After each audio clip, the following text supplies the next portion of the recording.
शकुनियों के कहने पर चीरहरण तो प्रारंभ कर दिया, परंतु अब महाभारत होने के डर से तुम्हारी रूह कांपी हुई है। उद्धव ठाकरे और उनके गुंडे किसी मुगालते में हो कि ये खैरात में मिली कुर्सी के दम पर वो किसी को डराएंगे, किसी को धमकाएंगे, किसी को झुकाएंगे।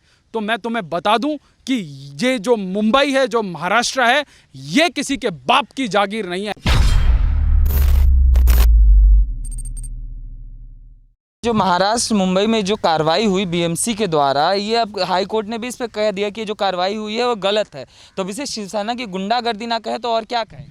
ये उद्धव ठाकरे के चेहरे पर एक जोरदार तमाचा है। और ये जो शिवसेना के गुंडे जो ये बीएमसी को आगे रखकर जो ये गुंडागर्दी और दादागिरी चलाने का काम कर रहे हैं, आज उनके कान पर ये झन्नाटेदार थप्पड़ है। मेट्रो ट्रेन के इस दौर में शुक्ला जी, संजय राउत और उद्धव ठाकरे जैसे स्टीम इंजन की अब कोई ज़रूरत है नहीं। इन लोगों को जो है भंगार में बेच देना चाहिए। और आदरणीय से मादरणीय बने ये जो रंगा सियार हैं, इन लोगों को अपने घर में शेर की जगह कुत्ते की फ़ोटो टांग लेनी चाहिए। क्योंकि आज शकुनियों के कहने पर चीरहरण तो प्रारंभ कर दिया, परंतु अब महाभारत होने के डर से तुम्हारी रूह कांपी हुई है। आज एक झांसी की रानी को तुम लोगों ने अपनी जो है मर्दानगी प्रूव करने के लिए छेड़ तो दिया, पर जो इसके अब पूरे देश भर में जो इसके रेपरेशन होने वाले हैं, उसके डर से इन लोगों की जो है हालत खराब है। आज द्रौपदी केश खोलकर प्रतिज्ञा कर चुकी है कि वो छोड़ेगी नहीं, और उस द्रौपदी के साथ आज पूरा देश खड़ा है। कंगना रनौत के साथ भी उसको न्याय दिलाने के लिए पूरे देश भर से आवाज उठ चुकी है। और यदि उद्धव ठाकरे और उनके गुंडे किसी मुगालते में हो कि ये खैरात में मिली कुर्सी के दम पर वो किसी को डराएंगे, किसी को धमकाएंगे, किसी को झुकाएंगे, तो मैं तुम्हें बता दूं कि ये जो मुंबई है, जो महाराष्ट्र है, ये किसी के बाप की जागीर नहीं है। ये कंगना रनौत की भी उतनी है, हमारी भी उतनी है, आपकी भी उतनी है, और जितनी जो है उद्धव ठाकरे की है। और ये अगर गुंडागर्दी दिखानी होती तो गुंडागर्दी दिखाते जो आज तक राम मंदिर का विरोध कर रहे थे, उनको दिखाते। आज राजस्थान की सरकार ने राम मंदिर में बनने वाले पत्थर को रोक दिया। अगर दम है तो जाके दिखाएं ना राजस्थान की सरकार के खिलाफ। 10 जनपद पर जाकर दिखाएं अपनी गुंडागर्दी कितनी मर्दानगी है। बहुत राम राम का नाम जपते थे ना, 2 बार पहुंच गए थे ना अयोध्या में क्रेडिट लेने के लिए। आज जरा बोलें, क्यों बोलेंगे? क्योंकि ये जो सरकार है 10 जनपद से खैरात में मिली हुई सरकार है। आज जो ये पूरा का पूरा महाभारत का एपिसोड चल रहा है, इसमें किस प्रकार से जो है एक द्रौपदी को चीरहरण करने का प्रयास किया जा रहा है मुंबई की विधानसभा के अंदर से। एक तरफ अबू आजमी बोलता है तो दूसरी तरफ संजय राउत बोलता है।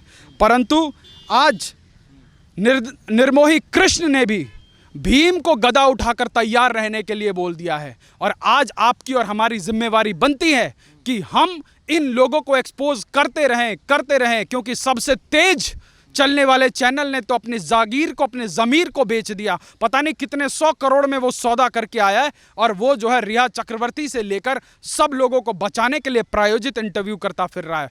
परंतु आज इस लोकतंत्र के चौथे स्तंभ में निश्चित रूप से जब घुन लग चुकी है, तो आपकी और हमारी जिम्मेवारी है कि इस ऑल्टरनेट मीडिया के माध्यम से इस कोरोना की महामारी में सभी प्रोटोकॉल को फॉलो करते हुए भी हम इस आवाज़ को जो है बुलंद रखेंगे। इस आवाज़ की धार को, इस पूरे की पूरी लड़ाई को जो है हम जो है कमज़ोर नहीं पड़ने देंगे। हाई कोर्ट का फरमान आ चुका है कि ये जो तुगलकी फरमान जो आधुनिक ज़माने के औरंगजेब उद्धव ठाकरे जो कर रहे हैं, ये सरासर गलत है, और इसको जो है इमीडिएटली रोकना होगा। इस गलत को गलत बोलने की क्षमता क्यों नहीं है किसी में? जब एक रिया चक्रवर्ती जो कि एक पुड़िया के साथ पाई जाती है और एनसीबी उनको गिरफ्तार कर लेते हैं, उनके साथ पूरा बॉलीवुड खड़ा हुआ दिखाई देता है, मगर उसी जगह कंगना रनौत के साथ कोई खड़ा नहीं दिखाई देता। क्यों? वो भी तो महिला हैं। जो कहते हैं कि महिला होने के नाते रिया चक्रवर्ती को परेशान किया जा रहा है, यहाँ कंगना रनौत को इसलिए परेशान किया जा रहा है क्योंकि अपनी सच बोल रही हैं। जितेंद्र जी, आप किससे एक्सपेक्ट कर रहे हैं कि कोई बोलेगा? जो लोग चंद सिक्कों के लिए अरबपतियों के दरवाज़ों पर नाचते हैं, उनके आयोजनों पर नाचते हैं, उनके बच्चे पैदा होने से लेकर उनके बच्चों की शादियों तक में चंद सोने के सिक्कों के लिए नाचते हैं, जो 24 घंटे मरते दम तक किरदारों में होते हैं, आप उनसे किस प्रकार की एक्टिविज्म की अपेक्षा करते हैं? आप उन लोगों से किस प्रकार की एक सच्चाई की अपेक्षा करते हैं? आज पूरा का पूरा बॉलीवुड मौन है, गौण है, परंतु बॉलीवुड बोला तो किसके लिए बोला? रेहा चक्रवर्ती के लिए बोला। आज कंगना रनावत का कैरेक्टर असैसिनेशन किया जा रहा है, क्योंकि वो अन्याय के खिलाफ बोलती है, क्योंकि वो काले को काला कहने की क्षमता रखती है, सफ़ेद को सफ़ेद कहने की क्षमता रखती है। और आज जो अपने आप को शेर की औलाद कहते हैं, और वो किस प्रकार से बीएमसी की आड़ में छुपकर जो अनैतिक कार्रवाई कर रहे हैं, आज पूरा महाराष्ट्र देख रहा है, पूरा देश देख रहा है। मगर सर, ये बीएमसी के द्वारा जो उदाहरण सेट किया गया, ये क्या बताता है कि ईगो के, हम अपनी ईगो सेटिस्फाई करने के लिए हम कुछ भी करेंगे। हम घर में घुसेंगे, हम टेबल तोड़ेंगे, हम कुर्सी तोड़ेंगे, घर में जो मंदिर है उसको तक तोड़ देंगे, हम अपना ईगो सेटिस्फाई। कंगना रनावत सिर्फ और सिर्फ एक सच बोलने की कीमत अदा कर रही है, और कंगना रनावत पहली बार मुखर नहीं हुई। कंगना रनावत कई सालों से इस एक्टिविज्म में है, और इसी एक्टिविज्म का जो उनको प्राइस पे करना पड़ रहा है आज बीएमसी। और जिस प्रकार से बीएमसी की चेयरपर्सन बोलती हैं, एक महिला होने के नाते उनके अंदर कम से कम इतनी संवेदनशीलता तो होनी चाहिए थी कि कंगना रनावत खुद एक महिला हैं और उनके बारे में बोलती हैं कि उसका मुंह तोड़ देना चाहिए। तो ये गुंडों की पार्टी है, और ये खैरात में मिली हुई जो सरकार है, चंद दिनों की सरकार, उसकी गर्मी दिखाने का प्रयास कर रही है। परंतु आज ज़रूरत है अन्याय के खिलाफ लड़ने की, आज ज़रूरत है गलत को गलत बोलने की। आज बॉलीवुड के बड़े बड़े महानायक, जिन लोगों की फिल्में हम जो है 400-500 रुपये देकर जो है उनकी फिल्में देखते हैं, आज वो सब के सब खामोश हैं। क्या जो लोग रेहा चक्रवर्ती के लिए आज उसके समर्थन में कूदते हैं, क्या कंगना रनावत के ऊपर होती हुई लिंचिंग उन लोगों को नज़र नहीं आती? तो यही जो है बॉलीवुड का जो दोहरा मापदंड है, जो ये 24 घंटे किरदार में रहने वाले लोग हैं, तो ये अपनी असलियत आज जो है स्वतः देश के लोगों के सामने पेश कर रहे हैं। आज वो जो अपने आप को फेमिनिज्म का बहुत बड़ा ठेकेदार समझती थी, चाहे सोनम कपूर हो, चाहे वो तापसी पन्नू हो, चाहे वो स्वरा भास्कर हो, आज वो कंगना रनावत का घर तोड़ा जा रहा है, उसके बारे में नहीं बोलेंगी, क्योंकि ये सब लोग एक पॉलिटिकल आइडियोलॉजी को सेल करते हैं, और ये उसी की हॉबनॉबिंग में जो है पलते बढ़ते हैं। और आज जो है, क्योंकि ये जो फेमिनिज्म का झंडा तो सिर्फ एक दिखावा है, जो असली का खेल है वो अपना राजनीतिक एजेंडा चलाना है। यदि आज कंगना रनावत सीए एनआरसी के विरोध में खड़ी हो जाती, ये कंगना रनावत आज उद्धव साहब ठाकरे के मातोश्री में जाके उनको जो है हाथ जोड़ के आ जाती, तो आज इनके भी पीछे एक पूरी की पूरी लॉबी खड़ी हो पड़ती, जैसे आज स्वरा भास्कर और तमाम एक्ट्रेसेस के साथ में आप देखते हैं। सवाल यही है ना सर कि अगर महाराष्ट्र में रहना है तो क्या शिवसेना कहना पड़ेगा? क्या लोकतंत्र का महाराष्ट्र में कोई वजूद नहीं है? अभी बंगाल में जो तस्वीरें दिखती थी अब वो महाराष्ट्र में दिखने लग गई है। अब महाराष्ट्र को आर्थिक राजधानी ना बोल के गुंडागर्दी की अगर राजधानी बोली जाए तो क्या ठीक नहीं होगा? देखिए, पहले हम सोचते थे कि दिल्ली में एक गिरा हुआ मुख्यमंत्री है, उसके बाद हमें पता लगा कि उससे भी ज़्यादा गिरी हुई मुख्यमंत्री बंगाल में है। पर आज प्रमाणित हो रहा है कि महाराष्ट्र के मुख्यमंत्री ने गिरने का एक वर्ल्ड रिकॉर्ड बना दिया है।